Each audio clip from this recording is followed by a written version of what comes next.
উপেন্দ্র শর্মা।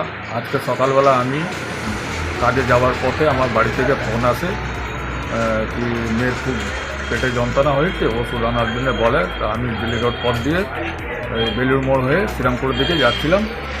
বেলুড় মোড়ে এখানে traffic sergeant আজকে সকালবেলা আমাকে গাড়িটা আমার ধরে, আমাকে বলে কাগজপত্র। আমি বলে স্যার কাগজপত্র আনিনি, হেলমেট আমি সবই পড়েছিলাম, লাইসেন্সটাও তাড়াহুড়োতে ছেড়েই দিয়েছিলাম।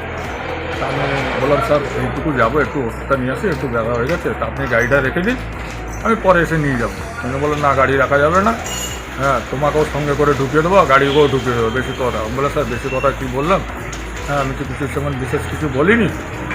তো বলে তোমাকে চেনে দিচ্ছে এমন কোন লোক আছে? আমি বলে স্যার চেনে তো সবাই মোটামুটি, তা আমি কাকে দিয়ে ফোন করাবো? বল ফোন করাও, তাহলে আমি ছেড়ে দেবো। আমি বলে স্যার এখন সকালবেলা কাকে ফোন করাবো?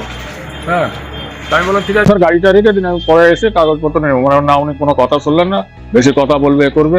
তাহলে ঠিক আছে স্যার আপনার যা ইচ্ছে করুন তাহলে। তো উনি হঠাৎ করে দেখি আমাকে 5,000 টাকা চালান করুন না।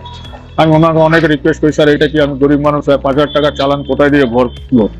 ঠিক আছে, উনি কোনো কথা শুনলেন না, বলে যা ঠিক আছে যা দিয়েছি কম দিয়েছি, নাহলে আমি তোমাকে 10,000 টাকাই চালান করে দিতে পারতাম। উনি কোনো কথা শুনলেন না, 5,000 টাকার আমার চালান করে দিয়ে বসে গেছে।